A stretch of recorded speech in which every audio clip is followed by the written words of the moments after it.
Welcome to the J. Scott Outdoors podcast, guys. I'm here at the home of Cody Nelson in Scottsdale, Arizona, and it's raining straight down, and we've had a full day of rain yesterday. What an awesome Bring it on. November. Bring the rain on. Give us as much as we Exciting can news take. going on at Go Hunt. We've got the Black Friday sale. The Black Friday sale is kicked off here. It's November 21st. Yep. Lots of savings. It's running from now until December 3rd. They are giving away a free elk hunt. All you got to do is spend $200 and you get an entry for every $200 you Yep. spend. If you bought a $2,000 pair of binoculars, that gives you 10 entries That's correct. into the elk hunt drawing, as well as you don't have to spend 200 at once. You could buy 175 now and 25 In December December. 1st, and it makes the 200. You get an entry to win the free elk Correct. hunt. Guys, go to gohunt.com. Check out the Black Friday sale. Cody, also exciting news.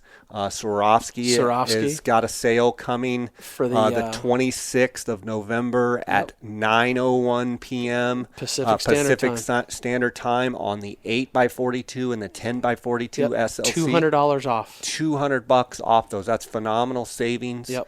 Swarovski's never done that. I was going to say, I remember there being an anniversary sale, but I don't remember ever there being a sale like this. Yeah, it's pretty awesome. So, guys, check out the Swarovski sale. Check out the Black Friday sale. Get a hold of Cody, 702-847-8747, extension 2. You can also email him at optics@gohunt.com. Yep. We're going to dive into the questions here. We've got a big pile of questions from Instagram followers. And, Cody, it's always great to sit down. Yeah, Let's dive into this. I'm glad to be here. I want to hammer this out. All right, let's do it. Why is there zero talk about the Leica HD B3000s? I looked through them and the EL ranges, talking about Swarovski, Yep. And they seemed better to my eye. Any input on those? Yeah. Well, first of all, there is quite a bit of talk about them out there. We actually sell them quite a bit. I think they're a great unit, especially for somebody that is wanting to enter their ballistics into the binocular with the SD card, and it'll hold up to 6 of them, and it will actually, when you range it, it'll give you your solution. And I think it's an excellent rangefinder. I know that there are people that maybe shy away from the SD card part of it, but it's really not that complicated. So there is another option when you have the 2700Rs, which I think is a great option as well. That just does the line of sight with the and the angle compensation. So I think the lineup gives you a good choice. As far as it being better or worse glass wise, I really think that what that guy said can't be stressed enough. If you compared the both and you like the Leicas, buy the Leicas. There's nothing wrong with it. If it does what you're asking it to do, and your setup and the way you shoot and the way that you handle long range, or whether it's close range, it doesn't matter. If it works for you, then do it. The interesting thing that people may or may not know, Jay, about that particular kind of binocular, it is not a traditional roof prism bend. You'll notice that there's actually a little bend in the tube, and I always kind of call it a quasi poro prism. It's kind of a hybrid if you really think about it. And really what they're doing is just trying to fit, obviously, the electronics and make it so that the light bends through the tube efficiently. So that may be exactly what that guy's noticing. Got another question here. It says, question on glassing. By the way, Yeah. I might add, pay attention to Leica, because right now there's a $500 off instant rebate, and I would tell people to strongly watch the Leica brand, and especially go to gohunt.com, over the next 5 or 6 days. So there's always good stuff coming. Nice. So they can call you if they want to know more about that Leica Yeah, deal. absolutely. There's there's a $500 instant rebate right now, and I just there's stuff being announced to us every day, and so I just think people should pay attention and keep calling and keep checking the website. Awesome. Got a question here on glassing. If you're hunting an area you don't know and have never scouted, how long will you spend glassing before moving locations? If you're not seeing animals, also, how much does the target species dictate the amount of time you're spending, such as if you're hunting mule deer, elk, or coos deer, does that change the amount of time you would spend in one location? So we've got two questions here. Yeah. If you're hunting an area you've never been in, how much time do you spend glassing before moving locations? I'll tackle that one first.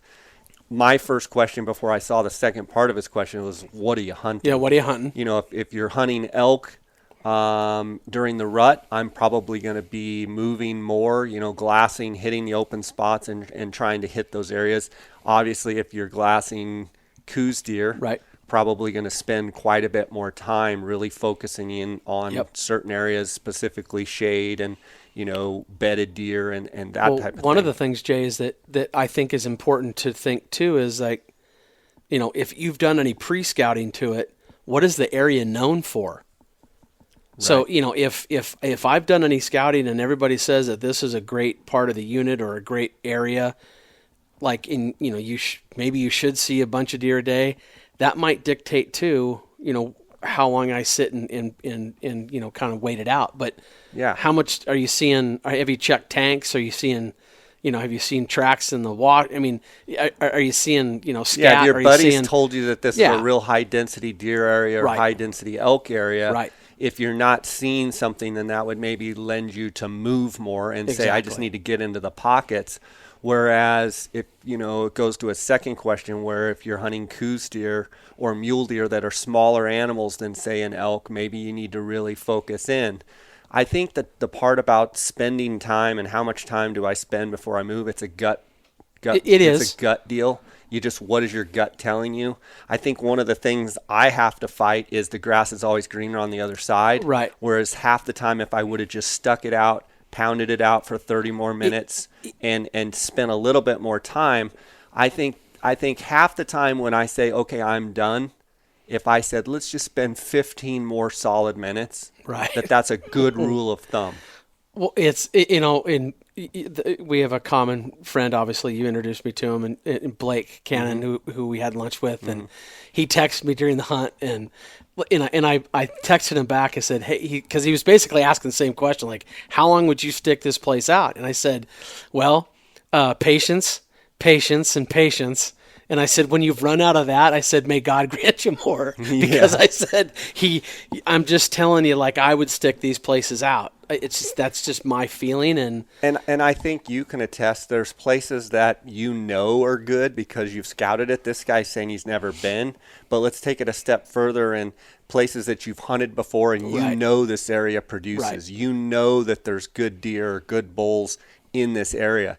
That's going to give you the confidence to be like, I just need to plan it here. I just need to sit. But one thing I also hit is sometimes changing your area of angle. Yeah, So that was the next thing I was move gonna say over was 40, angle. 50 yards, Yep. 100 yards, 10 yards. Sure. Maybe change, look, you're up on a cone knob, turn and look at a completely different hillside and then come back to it. Yep. You know, I think you can spend in most all areas a full day glassing in Sure. one spot and probably not see everything.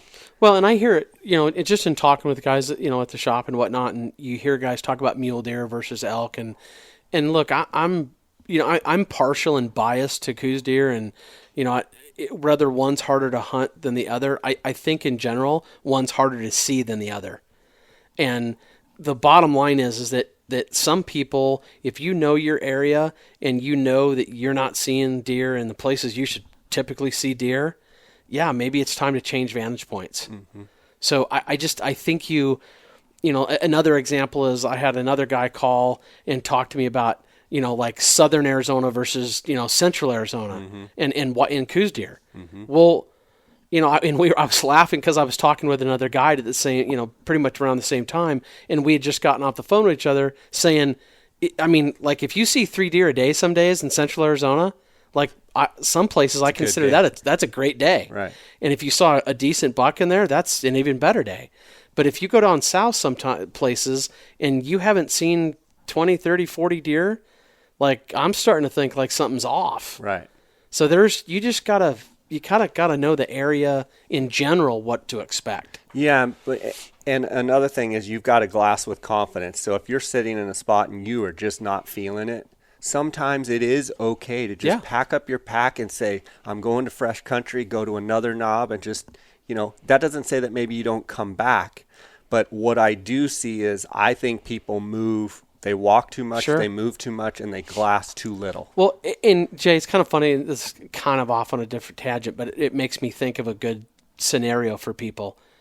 The truth is that there's a lot of guys that get online and everybody, you see guys get bashed on because they're e-scouting or they're trying to get people's honey holes or whatever.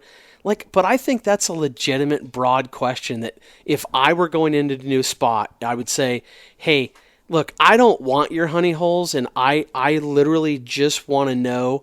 I mean, I'll take them if you give them. What am I supposed to expect? Is Right. this, is this a 5 deer a day or is it a 15 deer a day? Exactly. Yeah. And so I think, guys, that those are absolutely 100% purely, especially if I'm helping anybody, I'm more than happy to tell a guy what I expect in an area. Right. And you know what? By the way, sometimes things change and places, either get hammered or, if you haven't been in there in a couple of years, things change. Yeah. So you got to figure it out some way.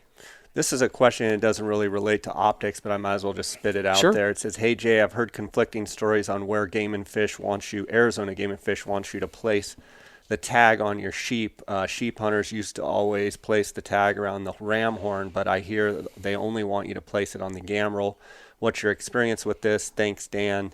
They want you to put it on the gambrel, not the horn. I've seen every year. I actually incorrectly tagged a ram one time on the horn and was corrected and told to put it on the gambrel.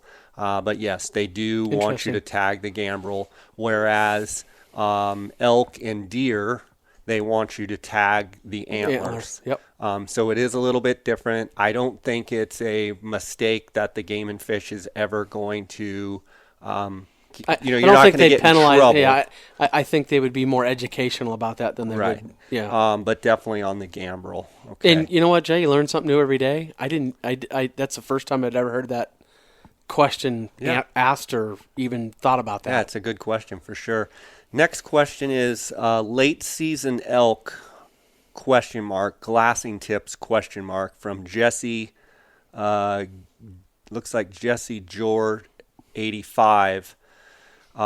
Deep, bottom, Go north nasty. side. Think nasty, baby. Think thick and nasty. It's funny, I just did a podcast with Justin Earhart this morning on late season glassing elk. So guys, I'm not sure which episode this one or that one is going to come next. I also did one yesterday with Pat McCarty of Shadow Valley Outfitters, and we talk extensively about late season, good kid, late season elk glassing. Some of the advice that I would give are north facing slopes, even more than usual. Those elk after the rut on late season are going to be in the nasty, dark, deep hidey holes.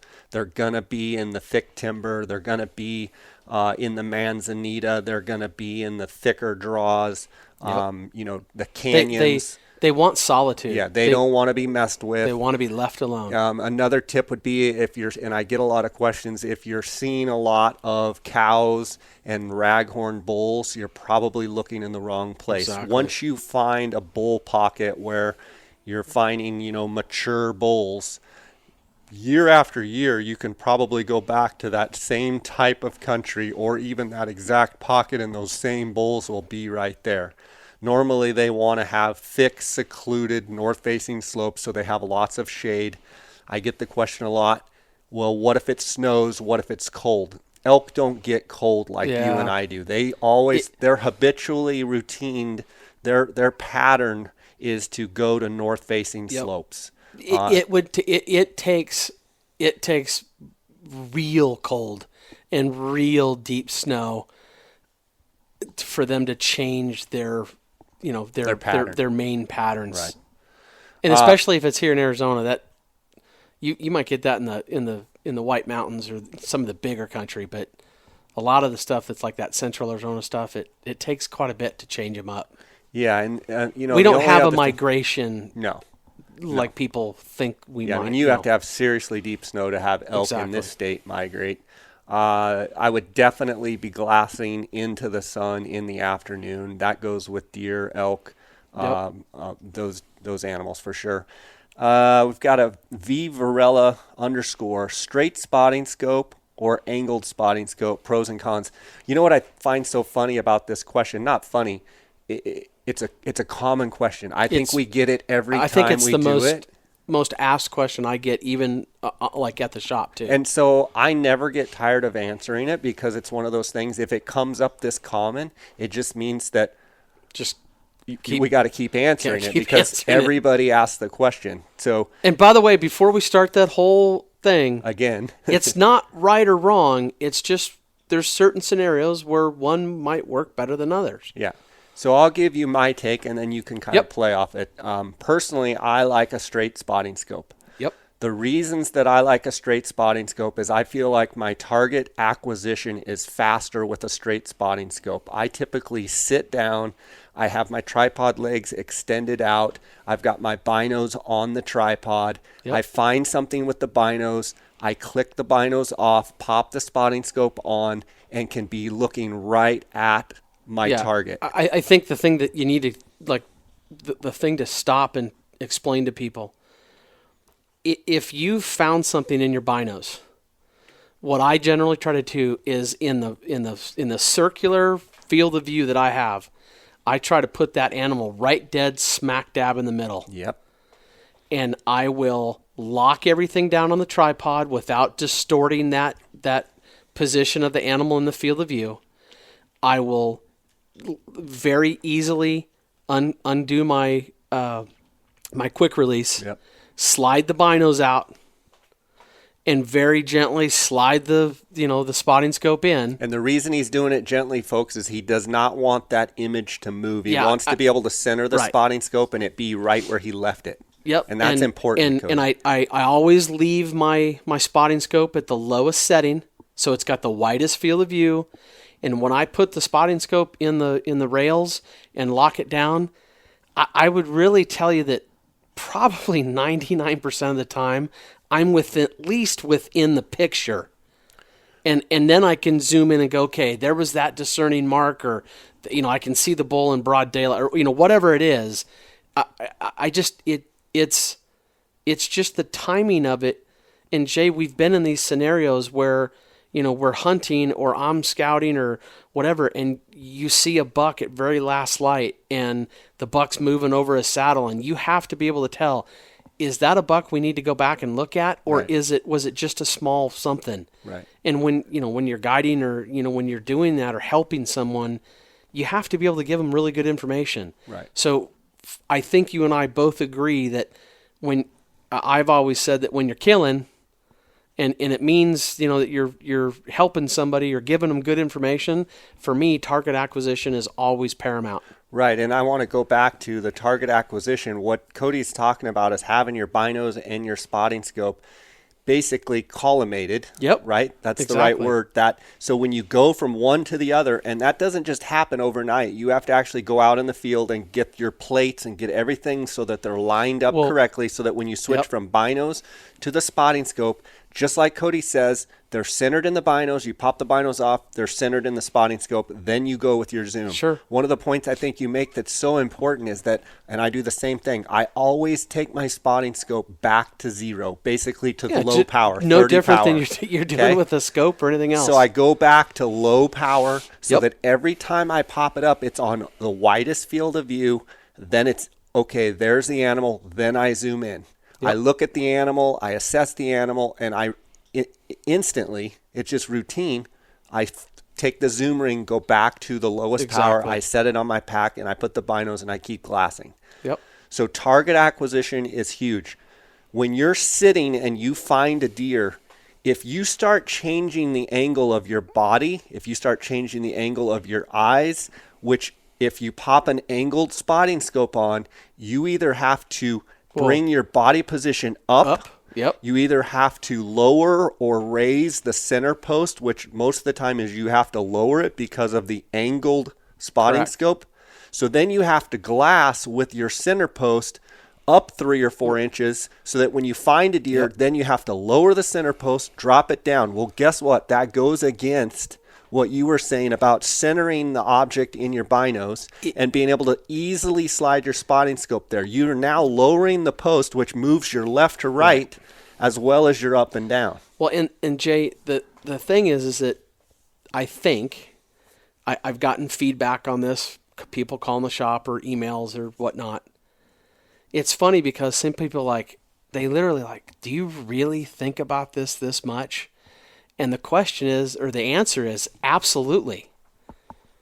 Because my answer would be too. We don't have to think about it anymore because it's a routine. Well, I mean, yeah, right. Now it's just simply habit. It's just muscle memory, whatever you want to call that.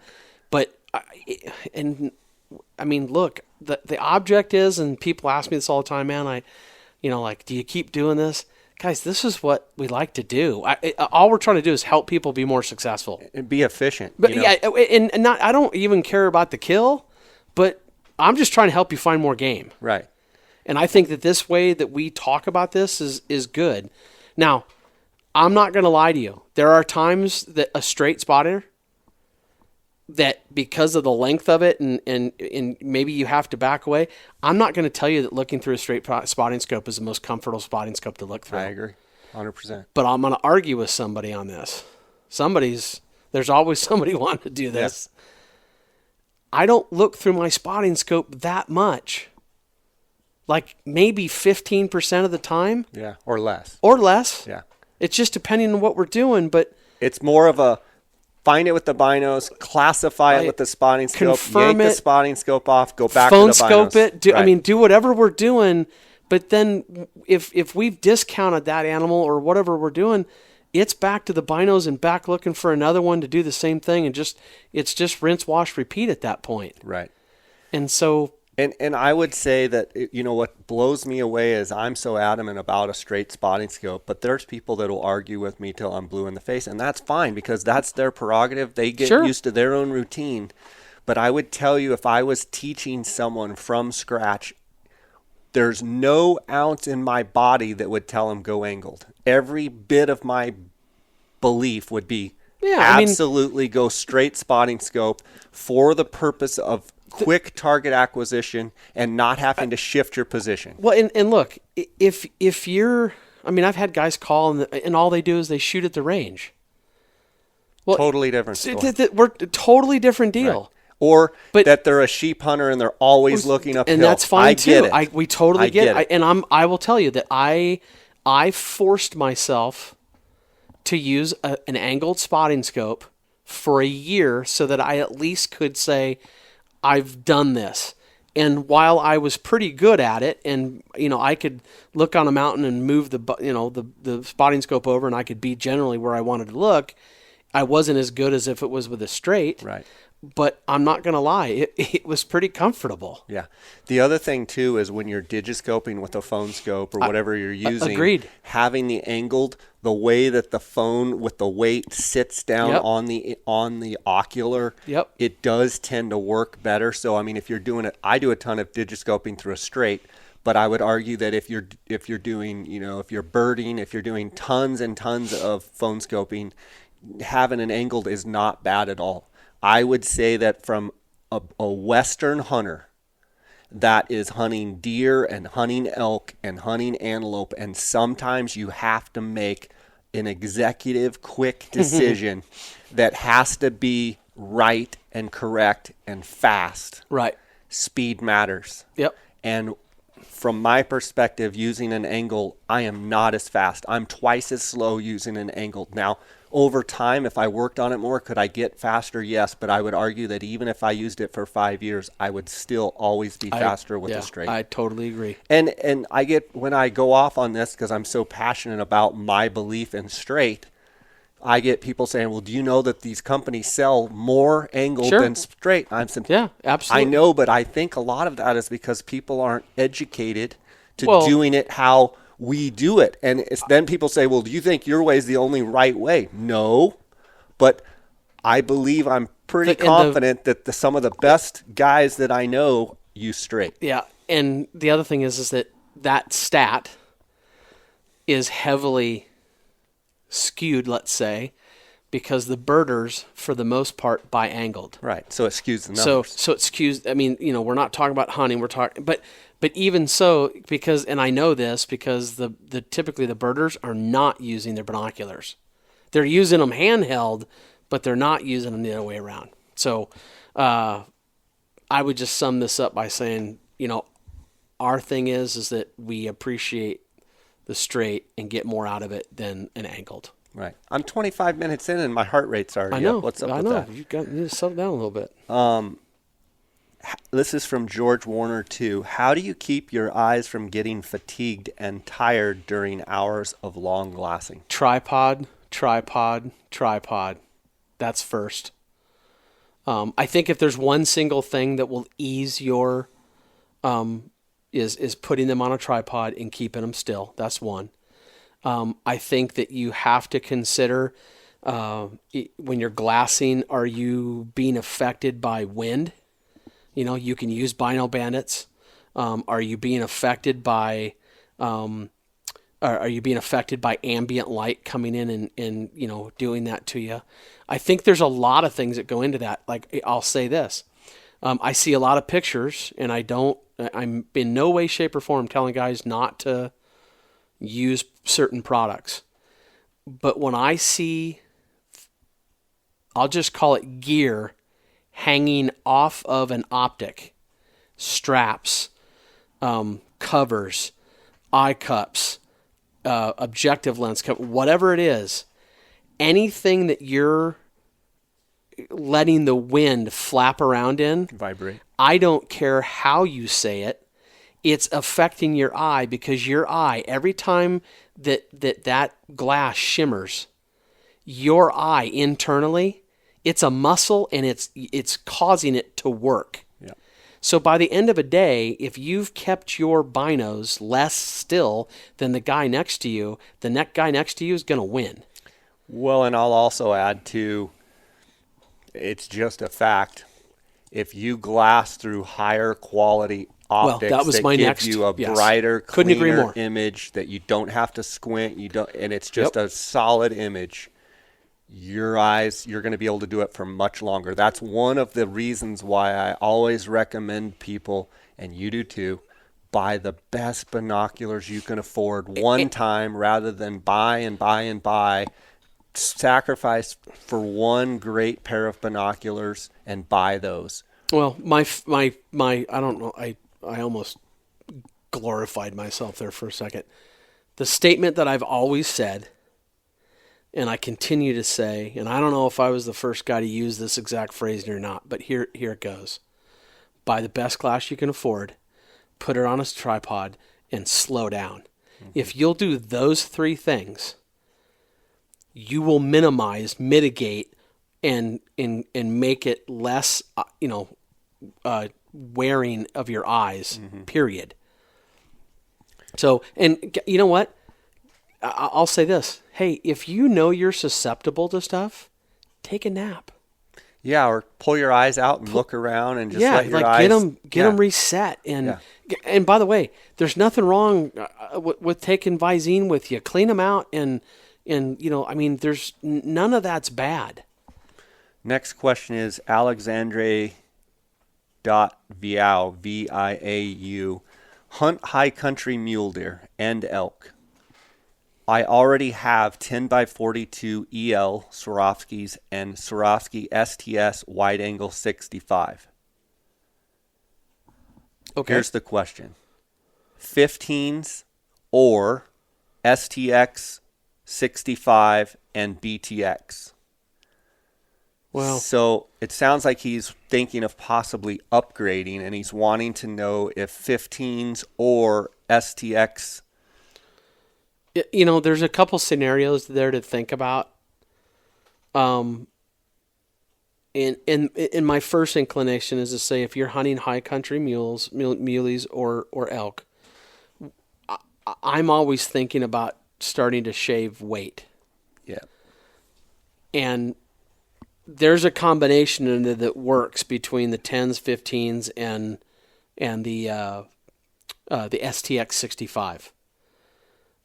I know guys that use the 10x42s and the STX 65, and they're very successful. And I think it depends on the look you're going to have.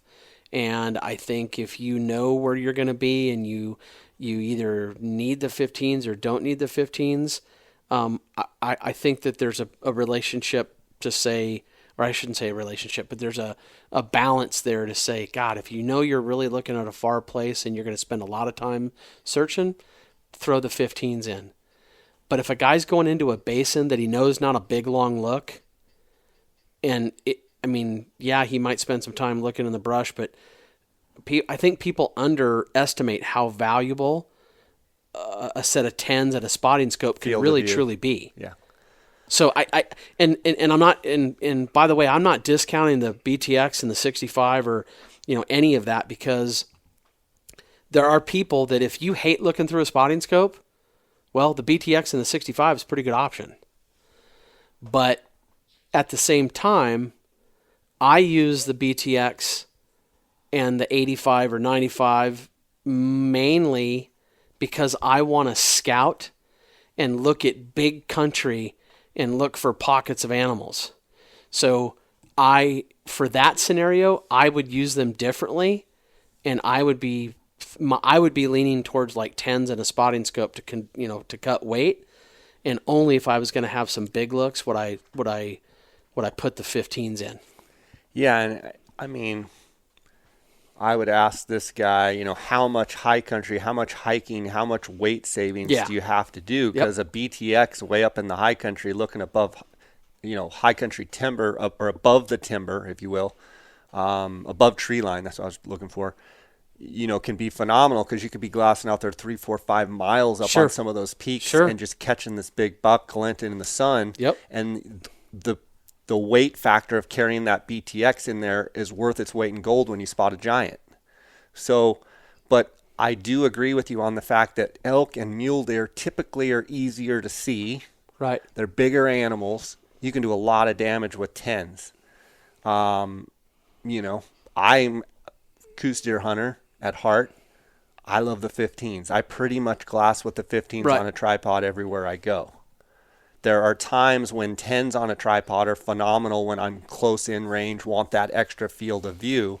But primarily, I'm always typically reaching for my 15s. I had the Swarovski 12s for a long time and loved them, but it seems like I always went to the 15s. Yeah. That extra 3 power, for whatever reason, I would just gravitate towards those. But it's also where I'm hunting. Right. By the way, Brady thinks that we're always bagging on his 12 powers. And Brady J. Miller from Go Hunt, we love you. The savage beast he is. The savage beast that he is. We love you, and we're not bagging on your 12s. We just sometimes think the 15s do a little better in certain scenarios. Well, but 12s can be, look. For the right scenario, they're phenomenal. This is the best part about everything that we're talking about. We have choices now. It used to be just 12s, a 10-power binocular, and maybe you had a spotting scope. Now you have 10s, 12s, 15s, BTX, twin spotters. Leica, I remember talking with people, 15, 18 years ago about the 1250 BNs that Leica used to make. And maybe before the Ultravids, before any of that. And people were like, and the 12s, got Robin Bechtel of all people, God rest his soul. He's the one who showed me about 12-50s. I didn't even know, such a thing existed. I thought I knew something, but he said, Cody, you got to look through these. And you know what? He was using them for a very specific thing. Mm-hmm. And so, it just is what it is. Next question is D Need 18. He says, when spotting into a valley or basin, do you start close, then far, or opposite, and why? Well, I'm glad Dar's not here, because he'd be like, I know the answer to this one for Jay. He always says I sit down. He's like, you sit down and you look at the absolute farthest hill, the furthest hill away from you. And why? Why do you start so far away? I said, I don't know. My grass is greener on the other side. He goes, we just spent an hour hiking up here, and now you want to look 3 miles away on some other hill. And it's just my nature. But to answer your question efficiently, the best thing you can do is get to your glassing point with your 10s around your neck, 8s around your neck, whatever you're carrying or in your chest, your bino harness or whatever you're carrying, and don't even go to the tripod. Just do a quick scan, anything within a couple hundred yards. I'm looking for obvious movement. Right. I'm looking for escape routes, and I'm looking for the obvious place that you think they would be. The big buck that's standing at 150 yards, he's in the crouch position, and he's in the sneak mode, and he's looking over his shoulder, where if you're sitting there farting around with your tripod and getting it all set up, that buck's gone. But you pop up your 10s, your 8s, and you catch that buck, and he's a shooter, you just rifle over the pack, and you can shoot that exactly. buck. Well, and here's the other thing. If you're with a partner, let Dar scan or you scan, and I'll go along. But that's the thing is that if you've I know I've told this scenario when I've done seminars and everything, but it really does work. If you've moved through a saddle or whatever, and you're kind of going left and right and going to get on the face and get into a good glassing spot, the first guy through does all that quick scanning, while the other guy is, getting settled and getting his tripod out. And then, as that guy is set up, now he's looking and the other guy's getting here. So, I mean, people laugh at it when you say you're kind of doing something like a spec ops, but it really is. If you've kind of coordinated it, it really can be quite effective. Well, and you say special ops, but it's like, I approach this, and I talked about this yesterday on a podcast. I approach this as if they're shooting at me. Right. I approach this. I'm not a military guy, but I approach this, and I've been told that I approach some of this stuff like a military guy would. Like, you pop up to a glassing point, you don't just pop up and skyline. You creep over, and you're hitting it going, where's the guy that's going to shoot at me? Okay, I've got this cleared. Now I can go to my tripod and my 15s. That's the whole thing. Like, when I and we don't have to get on a tangent, but when you walk up through a saddle, like, I don't walk right through the. I try not to walk right through the middle. Have some cover. But stay to the left or stay to the right. Get in out of the skyline quick. Right. But but I've watched guys walk right up through the middle of a saddle, dump themselves into a basin, and all of a sudden you're watching them because I'm not trying to laugh, but they've literally just announced to everybody, because they put their tripod on the longest, and they stand right in the middle of the saddle and walk around and proceed to go back and forth. And I'm like, man, you've just told every deer in the planet. And by the way, if you're hunting coos deer and you do that, good luck. And you're within 200, 300, 400 yards, you have just, my personal opinion, you just lost. Yeah, you've lost. And seems like every year when I'm guiding coos deer clients in Mexico, I've got to have the conversation of, we're going to sneak up to this glassing point. And I mean, when we sneak up there, I don't want you standing up on the rock you're going to glass from and going, wow, this is a great look, because it's happened.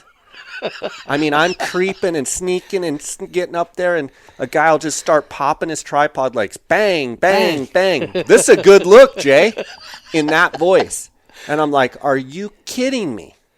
So I don't know where we got off on that bunny trail, but to go back to this guy's question, when I first get to a glassing spot, I'm looking at the obvious quick. Then I'm popping my tripod up, and then I'm going to start scanning. And for probably the first 15 minutes, 5 to 15 minutes, I am power scanning.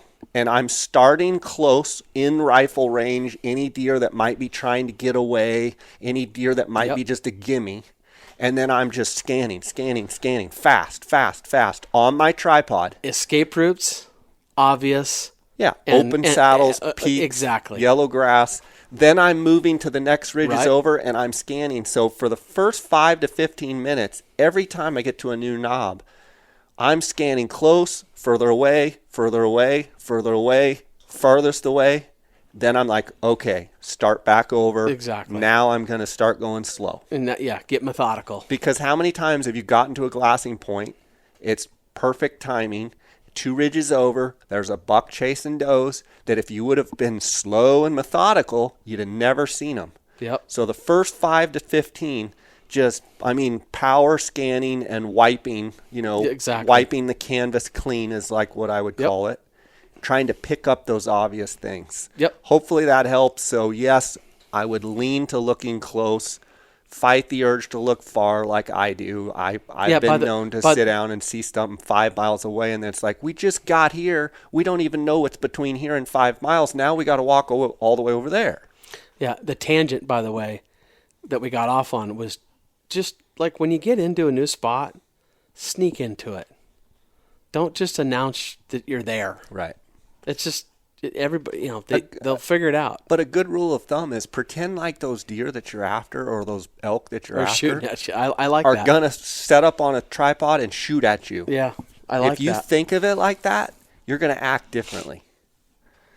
Antlers, fins, and fur. How much does your tripod weigh? Well, that's a question I probably should have looked up. I use the Slick 733. I use the Slick 634.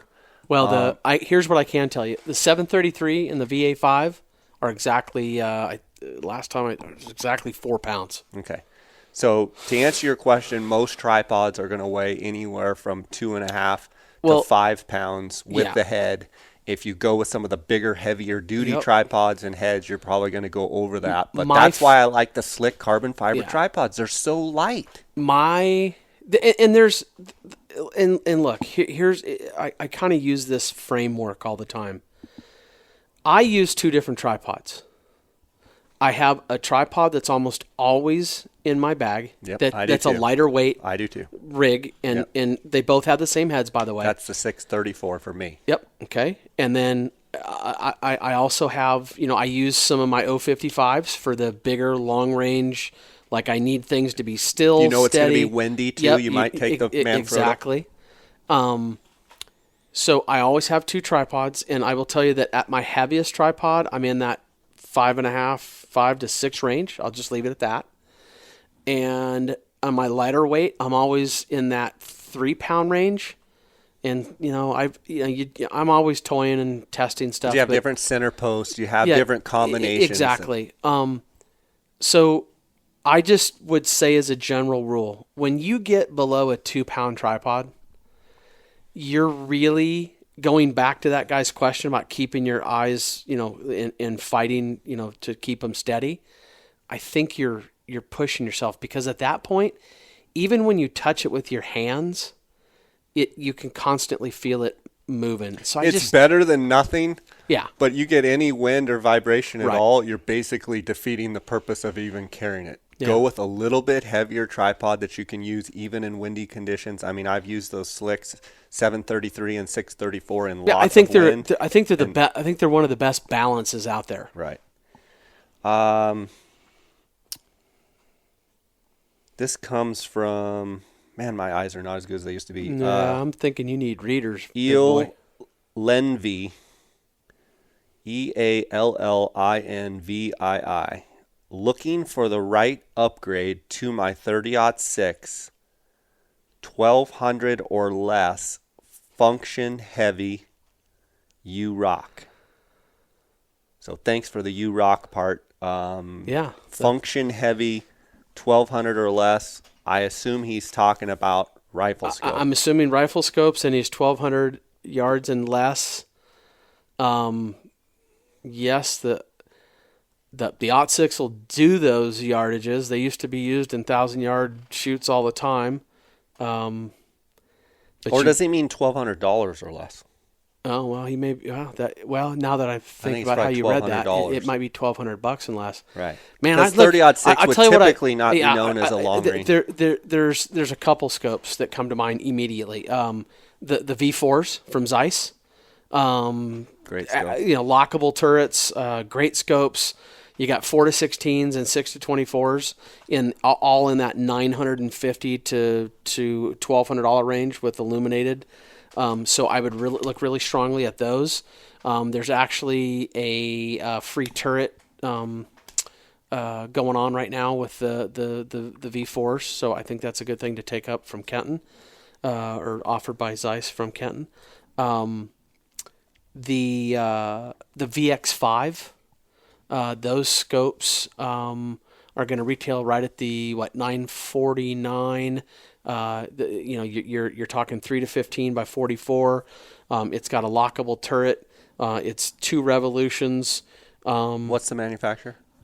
Excuse me, Leupold. Okay. I'm sorry if I did not say that. My apologies. Leupold, 3 to 15, and I would look another one that I think we can get you in the that $1,200 range, like a 4 to 12 by 50 Z3 from Swarovski, 3.5 to 18 by 44 Z5 Swarovski.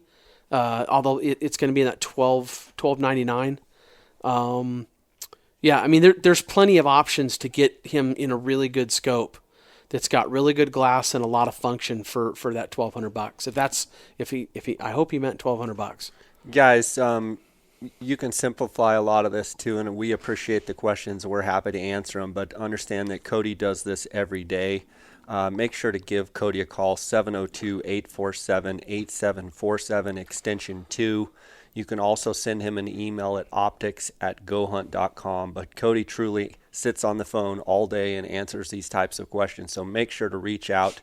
We'll continue to answer all of these questions, but you can always reach out to Cody for that. Okay, the next question is Speed and Strength University. Would you glass for desert mule deer in the shade just like you do coos east and northeast slopes? One of the things, I almost said one of the things, Speed, that you need to understand. Yeah, exactly. But one of the things that you need to understand, sir, is that the desert mule deer typically are going to live on the desert floor. They're going to live in the roly-polies. They're going to live in the ironwood choked, Palo Verde choked, sandy bottom washes. We've got units 41 and 42 and 37A and even the units 20s around Phoenix where they live in the rollies. The foothills. They sometimes live in the absolute flats. Sometimes they're using their shade as a big ironwood thicket, big Palo Verde thickets. Yep. So maybe not as much like a coos deer that's going to spend a lot of their time on northeast facing slopes that might be a big elevation change, which gives them a lot of shade. Typically, desert mule deer are going to be more using a saguaro cactus's shade, a big prickly pear forest of cactus, that they get on one side and that's their shade all day. So the thing I think is, yes, if you do have shaded little hills and stuff there, you'll find deer on the north and northeast slopes. But sometimes these mule deer, and most of the time the desert mule deer, are going to be on the north or northeast side of a Palo Verde tree. They're going to be on the north or northeast side of a saguaro cactus or a bush of some sort. And I think a little bit has to go to what time of year it is. True. I remember a couple Januaries ago I was glassing for coos deer, and I actually got in the truck and left, and I was on my way out, and I just kind of caught like a dark shadow off to my left, and I look over there and I'm like, holy cow. And it was a cold day. I mean, one of those cold days. And cold for Arizona. Maybe a high of 45. Yeah, but it was in the teens. High. It wasn't first in the morning. It was in the 20s. Okay. And I look over and there's mule deer buck just kind of chewing his cud. But he's laying in the shade. Yeah. On the north side, but that was on one of the coldest days we'd had. Right. So, but I've also seen that same scenario and seen a buck just lay down right out in the middle of the sun and sun himself for. So I think you need to at least kind of maybe think about what time of year it is. Yeah. Well, but I would agree wholeheartedly on the foothills. Especially in the desert country, I can name the deer on one hand that I've looked up to the top like 4,000 or 5,000 feet and went, man, what's that mule deer buck doing Right. up there? That just doesn't happen as often. Yeah, and I think just a general rule of thumb, if you guys look in the afternoons in shady spots, whether that be shaded slopes or shaded brush, and look on the shady sides, look on in the shade, you Yep. will find more deer, period. Yep. Whether you're looking for mule deer or coos deer, general rule of thumb is look into the sun. So your binos are facing into the sun in the afternoon, and be looking for shade pockets specifically, and you will find more deer, whether it's coos or I agree. or mule deer. Let's see. R Maroons underscore AZ Hunt 93. What tripod setup do you have, and what's the price range? So the two tripods that I run the most are a Slick 733 with a Sure VA5 head, and a Slick 634 with the Sure VA5 head. Those are the Yep. two tripods that I use. You can cover the price range. The one 733 that I've had, I've used it for like 15 years. Yep. And it still works just fine, and everything is good. I mean, it still Yeah, works perfectly fine. Well, and I didn't use slicks before the last couple of years, and I mean, I used them and played with them, and I know that you've always used them, but the more and more I sell them, and the more and more our customers are using them, I mean, I've seen some guys that have just taken out and just abused them, which I don't abuse any equipment on purpose. Right. It gets used hard, but not, the guys I know, they're using them hard, and they just keep calling, going, "Hey, man, I just, I can't believe this just did this, but man, it's keeps on ticking." Yeah. So, look, you're going to be in that 250 plus or minus, depending on the 634, 733, and then the Sure head is 165.90 or 164.90.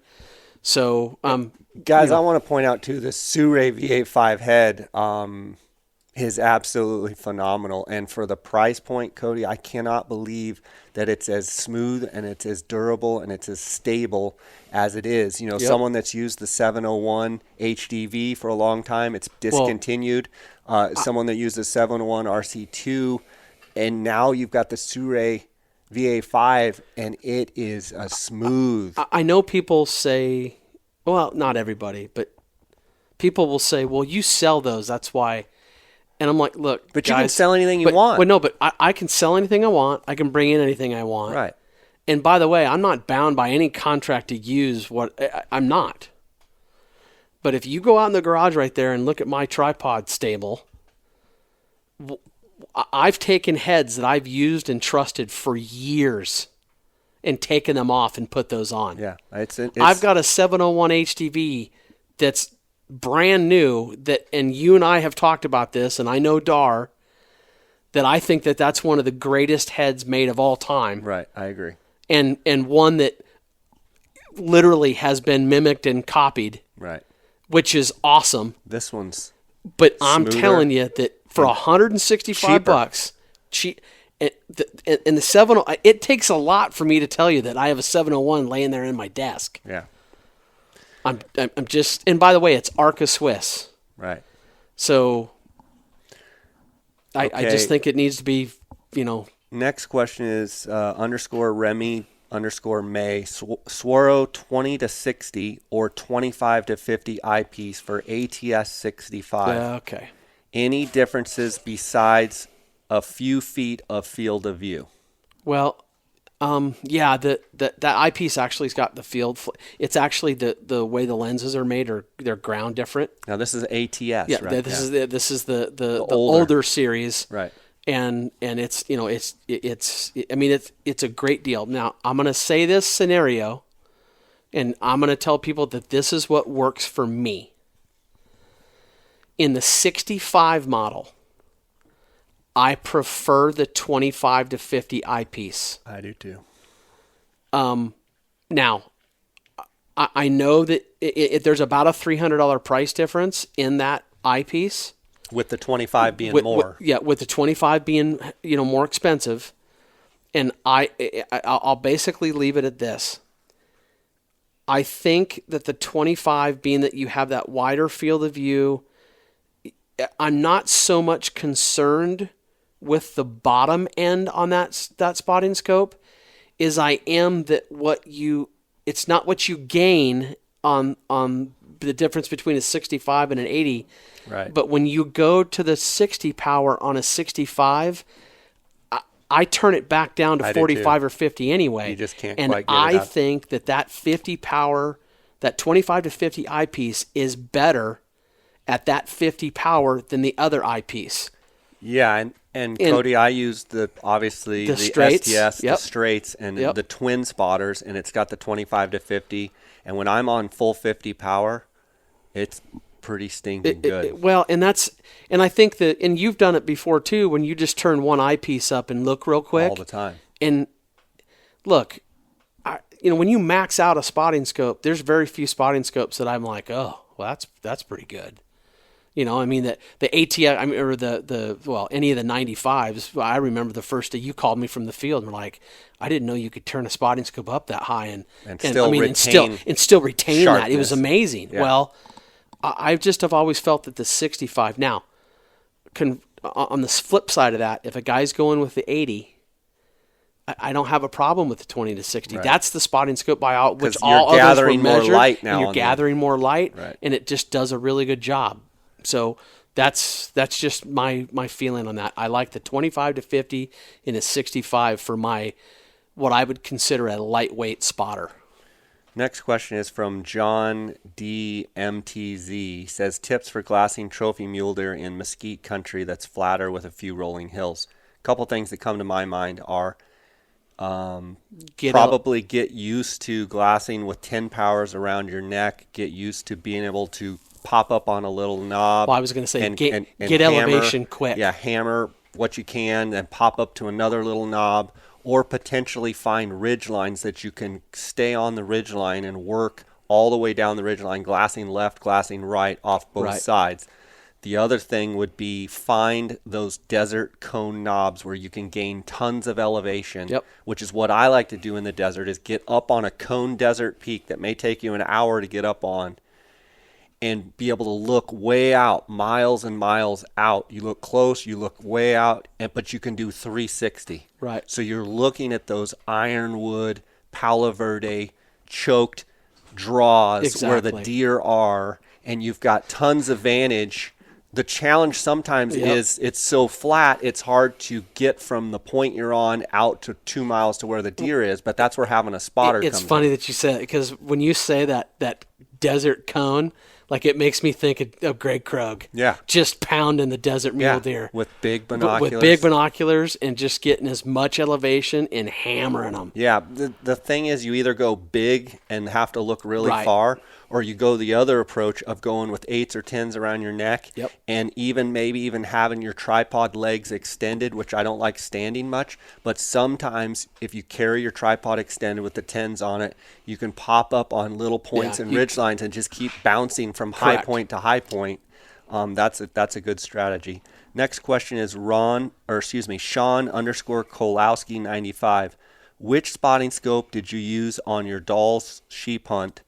Would you use that one or different? So I used the 65 STX spotting scope, because I felt like carrying an 85 or 95. I was trying to cut weight.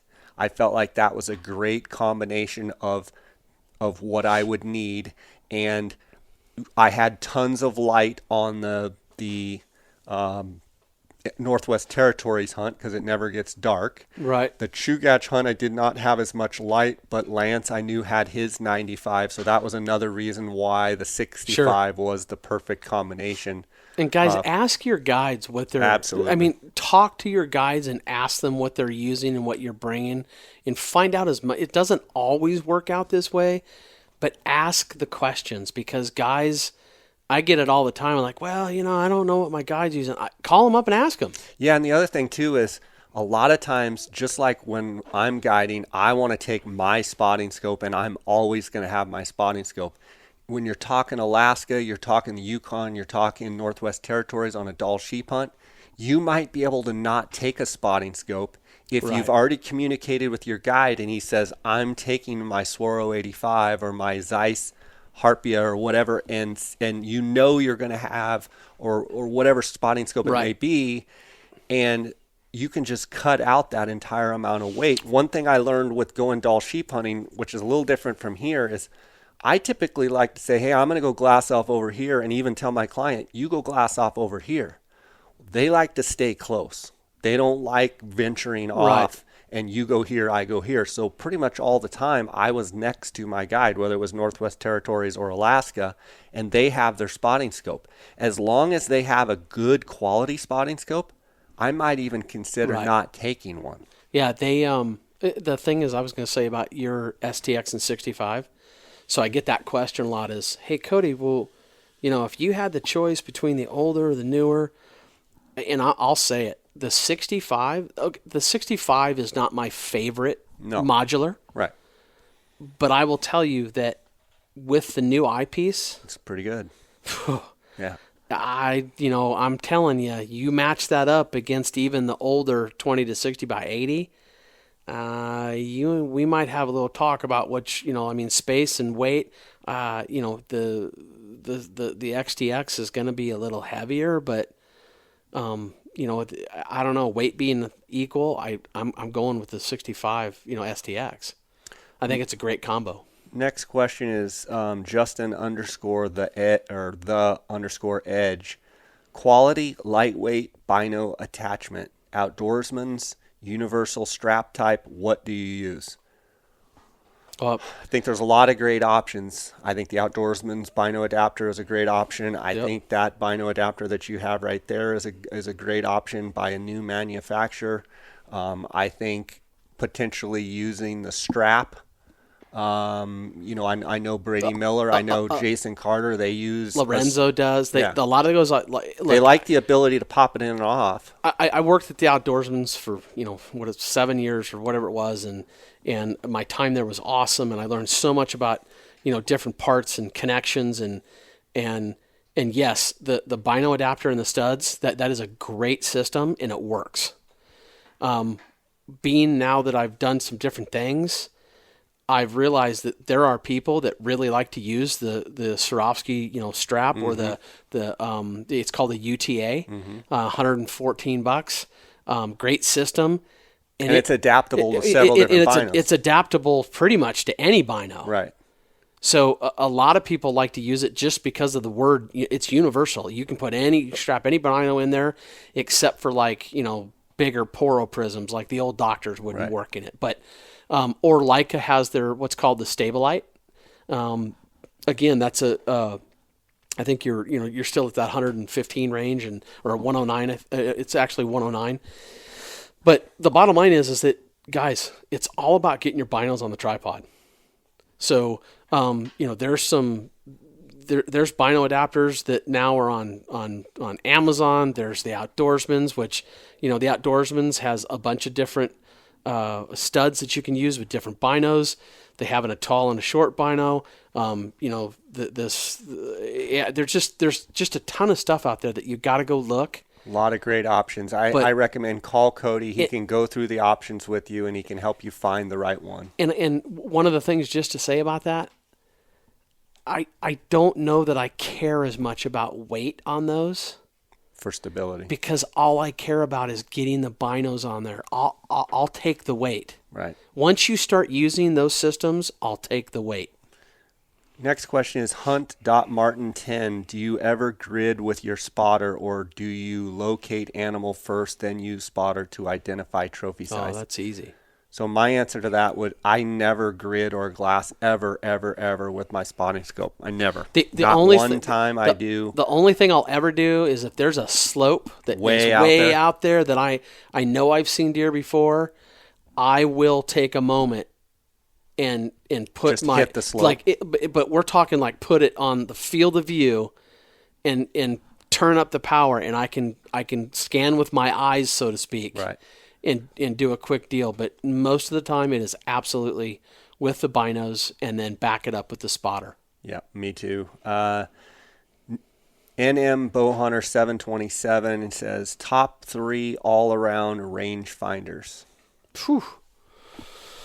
I guess he's not differentiating between compacts and Right.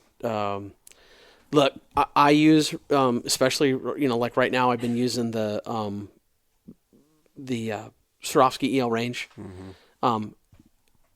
I think that this question lends itself to Now, is it rangefinder or rangefinder binocular? He's saying well, rangefinder. yeah, and I'm just going to talk about a few Okay. of them that in my thoughts, and you can add in, Jake, because I know you've been using the RF lately. So, look, for what I do and how I hunt, because of the way my rifle is set up, bottom line is it's real simple. The 100 yard, I have a 100 yard zero. My rifle shoots out to 675 yards. I just need real simple things. I need line of sight, and I need the corrected angle. So for me, that works out really, really well. Okay. So because it doesn't have all the bells and whistles that say like the 3000 does, or the HDB 3000 or the Zeiss RF. So the Zeiss RF, I know Jay's been using that a lot. It's Bluetooth compatible. You load all your information onto the binocular, and it basically does all your calculations and corrections. And it's nice because whenever you download and turn on the app and do the updates on the app, that all goes into the binocular. So there's some really good advantages there. As far as another rangefinder, the 2400R from Leica. The 2800 from Loophole, the TBRs, those are excellent. We've gotten so much use and so many sales out of the Vortex Ranger 1800s. There's just some really good pieces out there, and the beautiful thing about rangefinders is right now is without any question we've had more choices today than we've ever had. And so people ask me a lot about rifle hunting versus bow hunting. I tend to lend my trust in, for bow hunting. I like to use compacts. I do it because they're close to my chest. I can make real quick movements to get a range and put it back. For rifle hunts, I like using a chest pouch in a binocular. I can mount the binocular on a tripod for longer shots, get more exacting ranges. So really, I mean, there's quite a bit out there that'll do what you want it to do, and I just urge you to get behind it. I urge you to do the research and understand what they're capable of. And these are just the ones that I sell. There's others out there that are good quality pieces, and we're working on some of that stuff on bringing it in, but it just takes time to get that stuff going. Did you mention that Vortex 4000?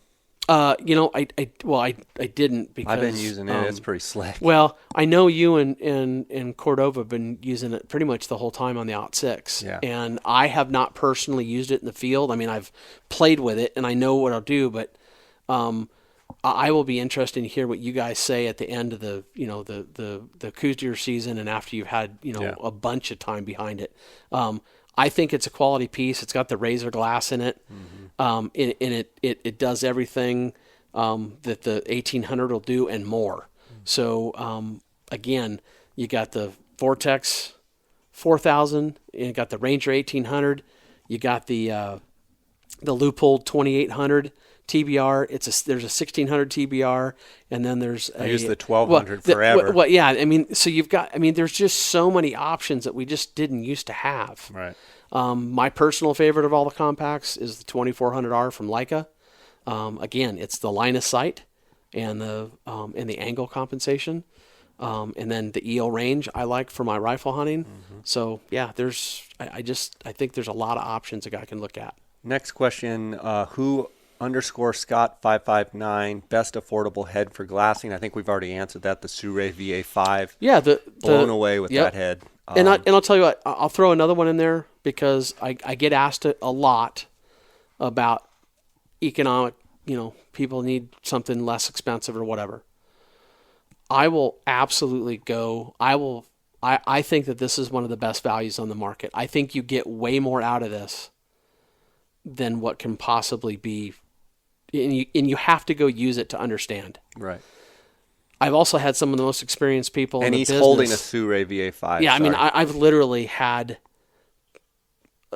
a lot of people that are experienced and been using heads and for a long time literally look at me and go, man, that was a good find right there. Right. What was the other one you were going to mention? The other one, if you're looking for something that's more economical, and I really, the old 700 RC2, it's pretty simple. It uses the Manfrotto 200 PL plate. It's under $100. You can get a Manfrotto tripod for the old 290 Extra Series, which is kind of the originals that have been around forever. That's $155. So we can get you into a tripod for less expensive.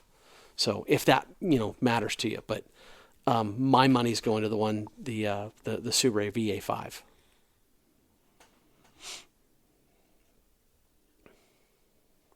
Cody, one thing I think we need to mention is Go Hunt's got the Black Friday sale. It started. It's live as of the 21st it is live of November, and there's a bunch of different products that are on sale. And the other thing to mention is that they are giving away a free elk hunt. So this is a limited entry Utah elk hunt. That is correct. And for every $200 you spend, you get one an entry. Now you don't have to spend all 200 at one time. Correct. You can spend some this week. You could spend some in early December. They're announcing you could spend $100 now, yeah, and $100 in December, and that counts for $200. You're going to get one entry. Right, and or if you buy $2,000 worth of optics or whatever. What is that? You're going to get that's 10 entries. That's 10 entries. So right. it doesn't matter how you do it. Right. But for every $200 you spend, you get one entry. Right. So, guys, I encourage you to go to gohunt.com. And by the way, you're going, if you get drawn for that deal, you're going with some of the Go Hunt team. Right. And they're going to video it. Yeah, they're going to video the whole thing, and I absolutely think that it's a deluxe elk hunt. Absolutely. You're going to be treated right. And people can call you also, 702-847-8747, extension 2. That's going to go right to Cody. You can talk to him about the different Black Friday sales. And it's going on through the 4th. Right. And I think you guys ought to just pay attention to every day, because there's new stuff coming up, and there's emails going out and all kinds of fun stuff. But there's some really, really good values, and we're talking not just in optics, but in the gear shop. There's all kinds of gear that's on sale. So probably now is as good a time to any as talk about the sale that's coming up. Yeah, it's exciting. I didn't even know about it. It's me pretty neither. Exciting stuff. Yeah, it was kind of a surprise. Tell us about it. They kind of laid us on us pretty quick. Swarovski is doing a sale on the SLC 8x42s and SLC 10x42s. And I believe in my time, I don't think I ever recall those being on sale, except for maybe there was an anniversary sale a while back. And when does the sale start? The sale starts on, what'll end up being on the 26th at 9:01 p.m. Pacific Standard Time is when that sale will kick off and go live. Okay. So you're going to have 8x42s and 10x42 SLCs. I want to say it's a couple $100 savings. It's a couple $100 off. It's going to drop to $15.99 on the 10s and $15.49 on the 8s. I can't even begin to tell you guys what a good value that is. So, guys, you heard it here first. Get a hold of Cody, 702-847-8747, extension 2. Or optics at gohunt.com. Yep. And we'll answer your questions if you got them. But yeah, it's going to be a good sale, and I mean, a couple $100 off. That's awesome. That's big. Best or average spotting scope for the money. Don't have the means to drop a lot on one. So he's looking for kind of an entry-level spotting scope, the best entry level. What would be a couple that you'd I'd look have at? to kind of look at probably the Viper series. That spotting scope does a really good job in that level. There's 65s and 85s, and yeah, I mean, I would look really heavy at the Viper HTs. Okay. I think that's a great spotting scope for the money, and I think you should can strongly consider that.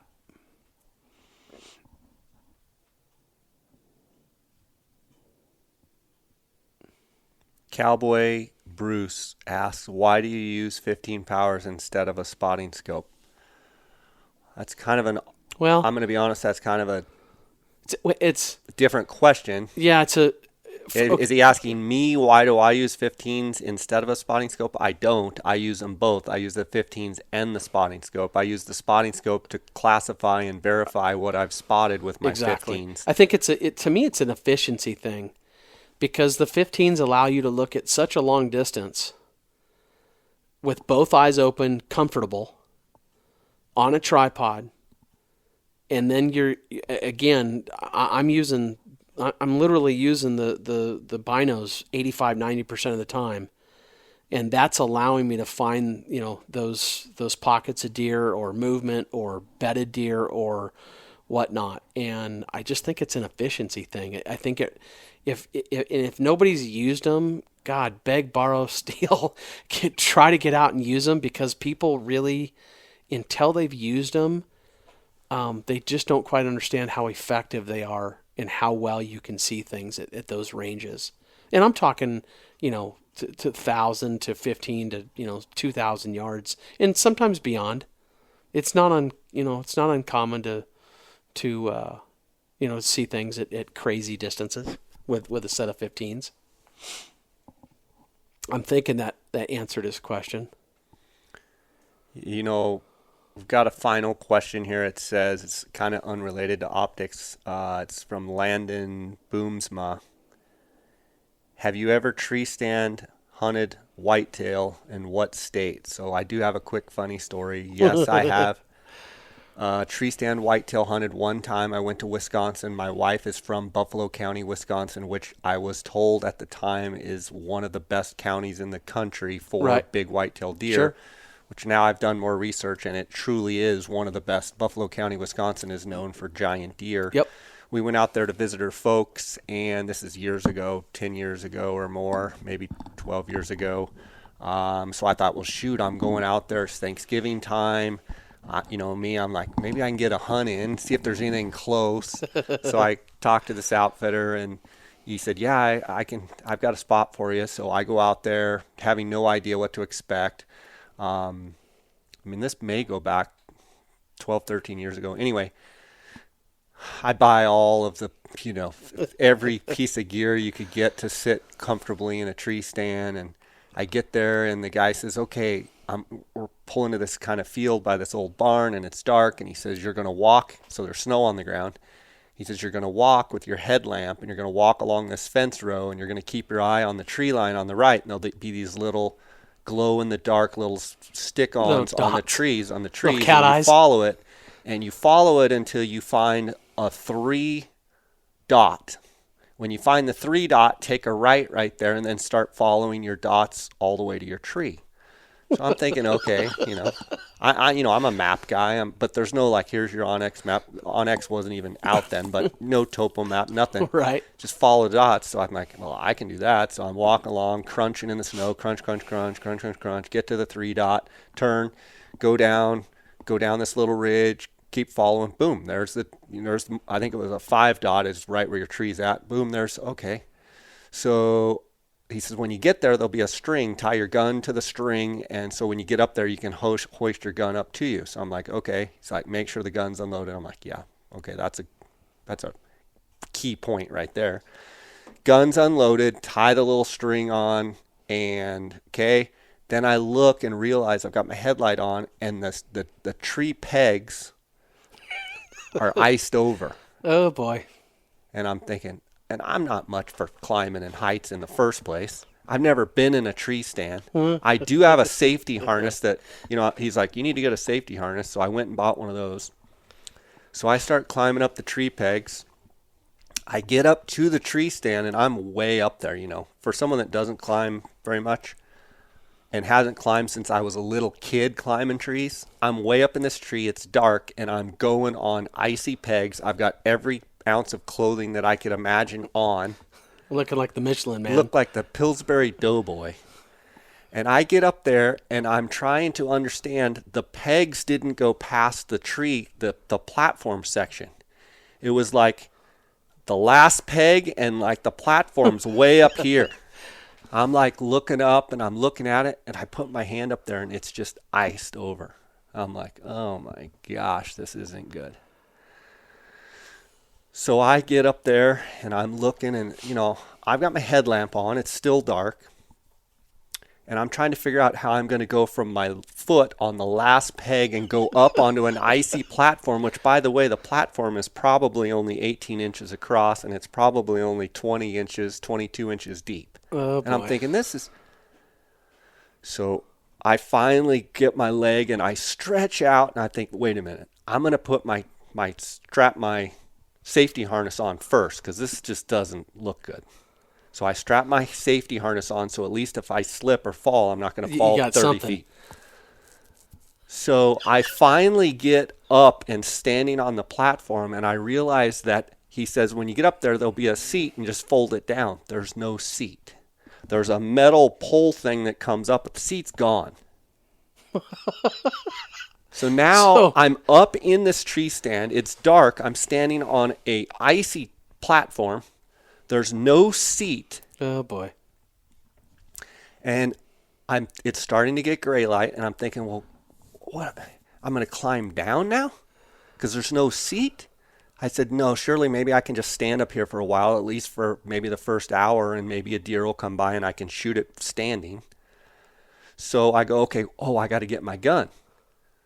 So I reach down, I look and I realize that the string is tied not high up, like head high, where you can just reach over and grab the string. The string is tied to the tip of the platform.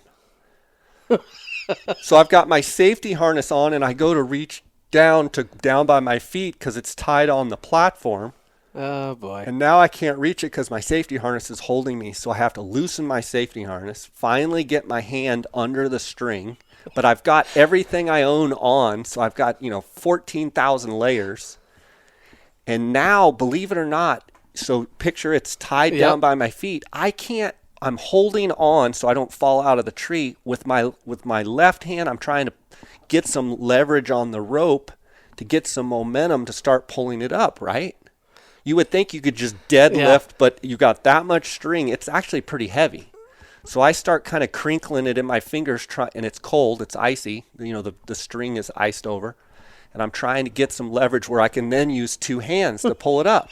So finally I get where I'm two-handing pulling my gun up, and it gets about halfway, and I feel the string just go weightless. And I hear clank, clank, clank, clank. Ooh.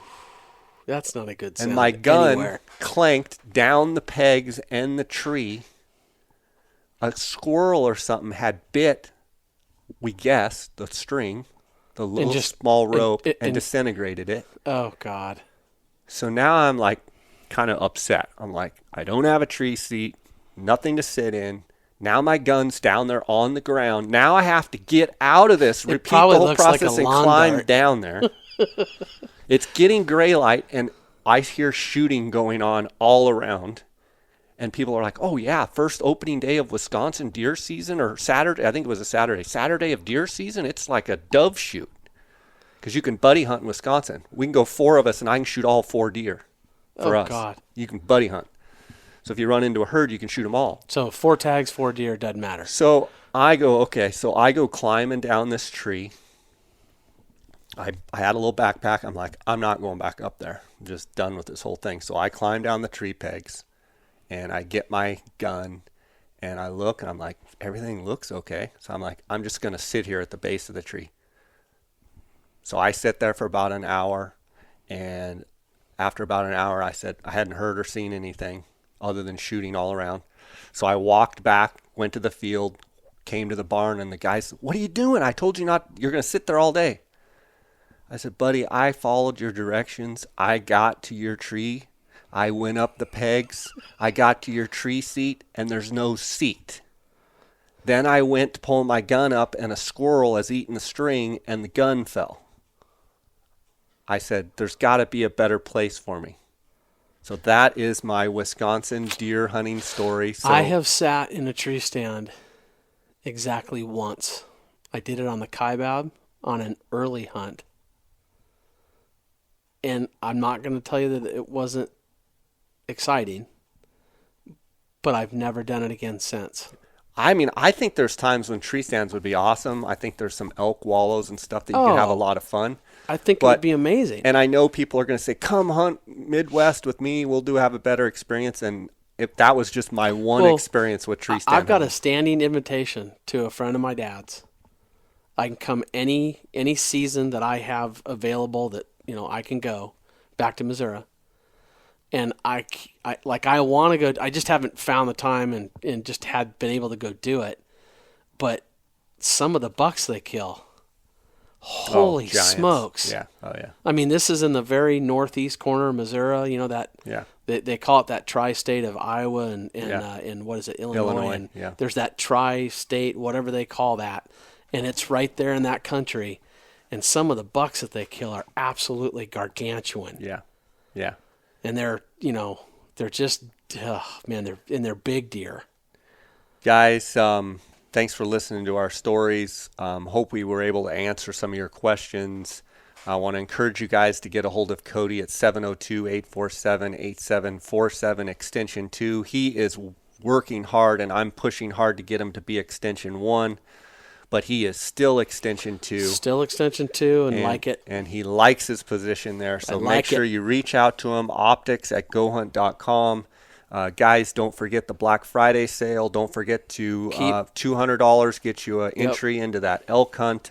It's going to be a great opportunity. Keep checking back at gohunt.com for the new releases of things that were going on sale every day. And it's just a great promotion that they've got going on. We really appreciate you tuning into this podcast. If you have any more questions of me, you can go out to my Instagram at JScottOutdoors. You can direct message me. You can also send me an email at jscottoutdoors@gmail.com.